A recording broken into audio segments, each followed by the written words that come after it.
మీ మోకాల నొప్పులకు ఎటువంటి సర్జరీ లేకుండా ఎపియాన్ పెయిన్ క్లినిక్ అందిస్తున్న అత్యాధునిక చికిత్స.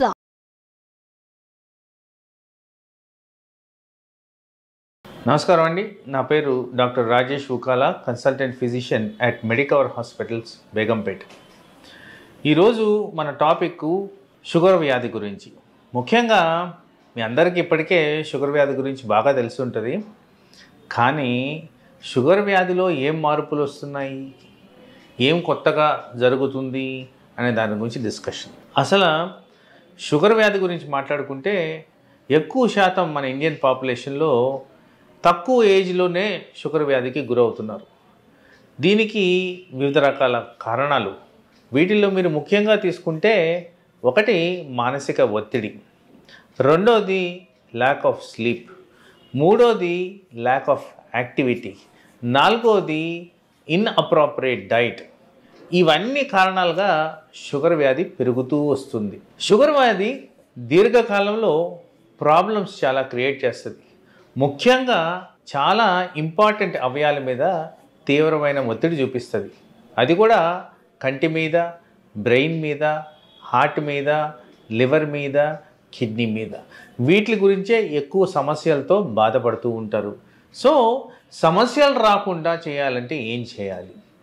ఒకటి మనం యాక్సెప్ట్ చేయాల్సింది ఏంటంటే, జెనెటిక్గా ఇండియన్ పాపులేషన్లో కాస్త ఎక్కువ శాతమే డయాబెటీస్ అనేది కనిపిస్తూ ఉంటుంది.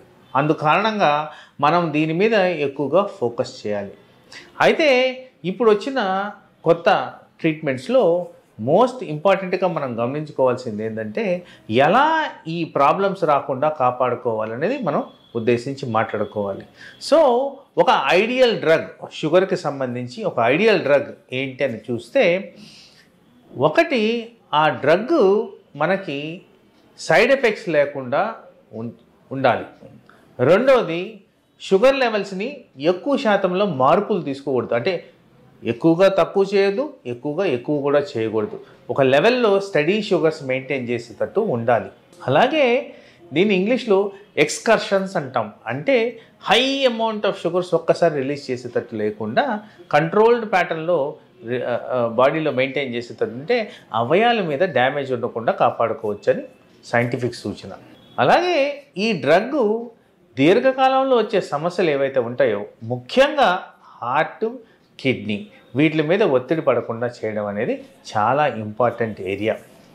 సో ఇలా ఉన్న డ్రగ్స్లో షుగరు ఓవర్ ద ఇయర్స్ ట్రీట్మెంట్లో చాలా మార్పులు వస్తూ రీసెంట్గా లాస్ట్ 10 to 15 ఇయర్స్లో కొన్ని అడ్వాన్సెస్ వచ్చాయి. వాటిల్లో మనం ముఖ్యంగా ఉద్దేశించి మాట్లాడుకుంటే, సైంటిఫిక్గా దీన్ని DPP-4 ఇన్హిబిటర్స్ అంటారు. కామన్ మ్యాన్కి ఏంటంటే గ్లిప్టిన్స్. మీరు వాడుతున్న మెడిసిన్స్లో గ్లిప్టిన్ అనే టిన్ అనేది వస్తుంది అంటే ఆ మెడిసిన్ మీద, అది నేను మాట్లాడే సబ్జెక్ట్. ఇప్పుడు ఈ గ్లిప్టిన్స్ ఏంటంటే కొత్త రకమైన మందులు. ఇవి ఎక్కువ శాతము ప్యాంక్రియాస్ మీద ఒత్తిడి కాకుండా గుండెని కాపాడుకుంటూ, తర్వాత కిడ్నీని ప్రొటెక్ట్ చేసుకుంటూ, షుగర్ని కంట్రోల్ తీసుకొస్తూ, లాంగ్ టర్మ్లో HbA1cని కూడా కంట్రోల్ చేసేటట్టు పనిచేస్తుంది. ఈ గ్లిప్టిన్స్లో సర్వసాధారణంగా ఎక్కువ సైడ్ ఎఫెక్ట్స్ లేకుండా ఉంటాయి.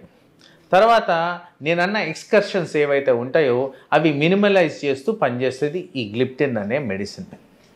అలాగే ఈ తరుణంలో ఇంకా వచ్చిన కొత్త డ్రగ్ ఏంటంటే SGLT2 ఇన్హిబిటర్స్. అంటే దీన్ని కొద్దిగా క్లియర్గా చెప్పాలి అంటే సోడియం కో ట్రాన్స్పోర్టర్ ఇన్హిబిటర్స్. ఇవి మూత్రపిండాల మీద ఎక్కువగా పనిచేస్తుంది. ఈ మధ్యకాలంలో చాలా ఎక్కువ శాతం ఈ మందు మీద ఫోకస్ అనేది బాగా ఉంటుంది. ఈ మందు లక్షణం ఏంటంటే, ఒకటి మేజర్గా వెయిట్ని తగ్గిస్తుంది. వెయిట్ని తగ్గించడం అంటే దీన్ని షుగర్ వ్యాధి లేకపోయినా కానీ వెయిట్ని తగ్గించడానికి వాడచ్చు అని సైంటిఫిక్ సూచనలు కూడా ఉన్నాయి.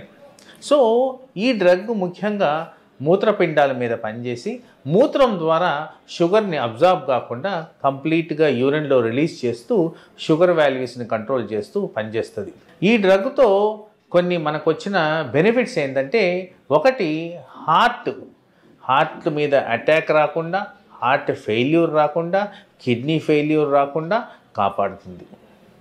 ఇంకొకటి ఇది ఈ మెడిసిన్ ఏదైతే ఉందో ఈవెన్ ఏ డయాబెటిక్ ప్రాబ్లం లేకపోయినా కానీ హార్ట్ ఫెయిల్యూర్లో వాడితే హార్ట్ ఫెయిల్యూర్ రికవరీ రేట్స్ బెటర్గా ఉన్నాయి సైంటిఫిక్ సూచనలు.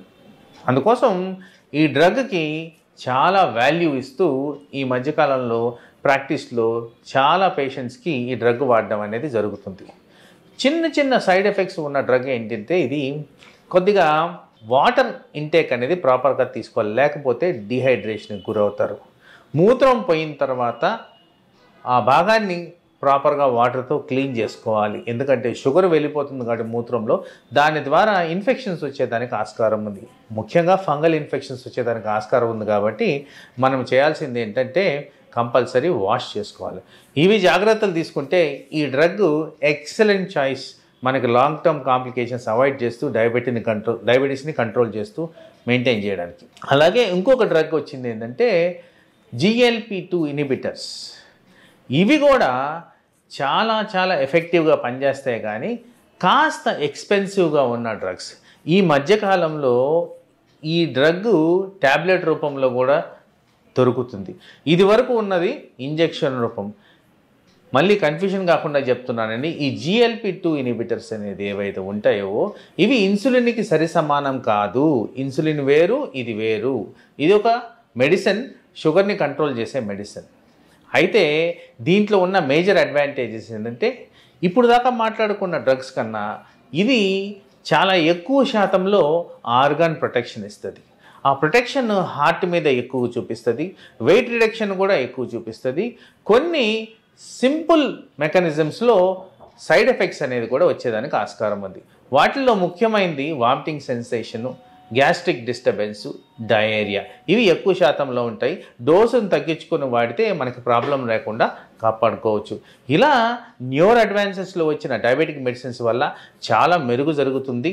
రానున్న కాలంలో హార్ట్ రిలేటెడ్ కానీ కిడ్నీ రిలేటెడ్ కానీ కాంప్లికేషన్స్ లేకుండా, ముఖ్యంగా ప్యాంక్రియాస్ని ప్రొటెక్ట్ చేస్తూ దీర్ఘకాలంలో సమస్యలు లేకుండా డయాబెటిక్ పేషెంట్స్ని మేలు చేస్తున్న ఈ కొత్త డ్రగ్స్ని డెఫినెట్గా మనకి ఇంకా కొత్త న్యూ రెనోవేషన్స్తో ఇంకా ముందుకు సాగుతామని ఆశిస్తూ నమస్తే.